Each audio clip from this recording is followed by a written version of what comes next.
cadenaser.com. Hola Ismael, buenas noches.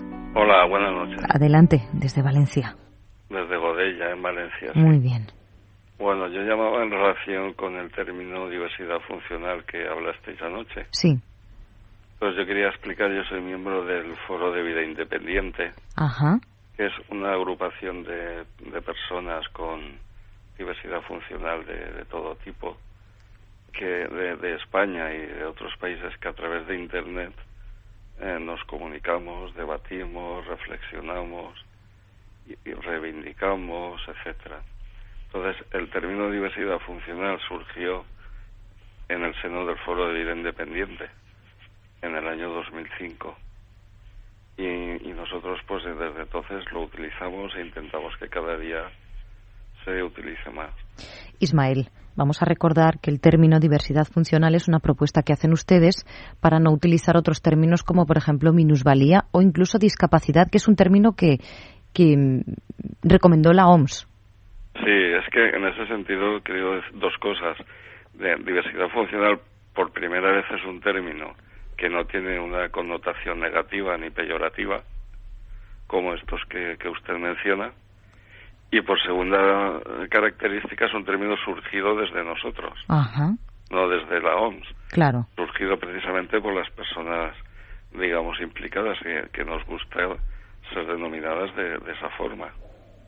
Porque nosotros, a pesar de tener una diversidad funcional, una limitación física o sensorial, intelectual o mental, pues nosotros no sufrimos, ni somos enfermos, ni nada por el estilo. Entonces nosotros lo único que queremos es participar en igualdad de oportunidades en sociedad y con los derechos que nos corresponden. Ismael, vamos a dejar claro, porque ayer abrimos este debate que a mí la verdad que me interesó bastante, a todo el equipo nos interesó muchísimo, que no tratamos de debatir sobre la etimología, ¿no?, sino sobre la connotación equívoca que acompaña a muchas palabras o el estigma que acompaña a muchas palabras. Efectivamente. Una palabra, por ejemplo, como discapacitado, pues ya en principio ya designa a una persona inferior en cierto sentido, ¿no?, carente de algo. De todas maneras, Ismael, Sí. que le cambie el nombre. Sugerimos muchas veces que delante, cuando alguien dude, ¿no?, si está utilizando de manera conveniente o responsable una palabra, le ponga persona, por ejemplo, una persona discapacitada, ¿no? Siempre sonará mucho mejor que un discapacitado, por ejemplo. Sí, por supuesto, eso es un mal menor. Uh-huh. Ya puestos, porque discapacitado y persona con discapacidad es el término pues generalmente admitido hoy en día, incluso en la legislación. Se va avanzando. Yo, por ejemplo, recuerdo que en mi niñez tuve un certificado de subnormal cuando las primeras valoraciones que se hacían en servicios sociales se nos etiquetaba como subnormales. Luego ya evolucionó, disminuido físico, minusválido, pero siempre con connotaciones muy peyorativas. Ismael, y eso estigmatiza, sin ninguna duda, porque... Claro, es lo que decía anoche, las palabras generan pensamiento. Y es un término que le va a acompañar a lo largo de su vida, en su caso, que lo tuvo en un informe. Uh-huh. Bueno, eso lo comento ya como anécdota, ¿no? Ya. No me ha dejado marca ninguna. No, pero es interesante contarlo, Ismael, porque es verdad que ayer también en ese debate muchos amigos decían a través de Twitter, ¿qué más da si lo importante es cómo se sienten las personas, cómo nos relacionamos con ellas? Los términos no son tan importantes, pero es verdad que una palabra tiene la posibilidad de herir igual que de sanar, ¿no? Sí que tiene su importancia. Ciertamente a mí, por ejemplo, no me ocupa o no me preocupa la diversidad funcional. A mí el hecho de ir en una silla de ruedas no me ocupa, no me preocupa. Lo que me preocupa es la discriminación debido a mi diversidad funcional. Eso sí que es más jodido. El tema de accesibilidad, obstáculos sociales, eso es más preocupante pero en sí, desde luego que la etimología es importante, claro que sí. Ismael, pues voy a aprovechar y voy a abusar de su confianza. A ver si me puede ayudar usted. ¿Cómo se adjetiva diversidad funcional? Por ejemplo, ¿Macarena tiene diversidad funcional? Sí, es una persona con diversidad funcional. Es una persona con diversidad funcional. Sí. Una persona puede ser con diversidad funcional física, intelectual, sensorial o mental. Depende del tipo de limitación funcional o de diversidad. En el fondo, digamos que somos personas que funcionamos de distinta manera. Digamos que si usted y yo tenemos una cita un día, sí, usted pues igual acude con su coche o con el autobús, pues yo tengo que necesitar a mi asistente personal que me ayude a levantarme de la cama, me ayude a llegar al sitio.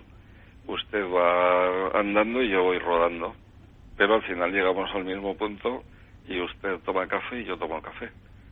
Hemos hecho lo mismo, pero funcionamos de distinta manera. El problema es tener pues transporte accesible, un asistente personal que te levante de la cama, etcétera. Igualdad de oportunidades, en definitiva.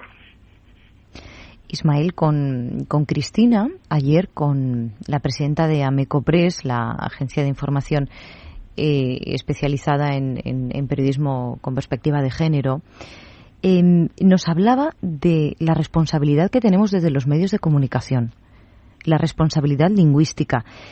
Desde el Foro de Vida Independiente, ¿cuáles son las principales quejas, Ismael, de cómo tratamos ciertos temas, de la terminología que utilizamos? Pues respecto a los medios de comunicación, más que queja por la terminología, es queja por la invisibilidad. O sea, somos invisibles la mayoría de veces para los medios de comunicación.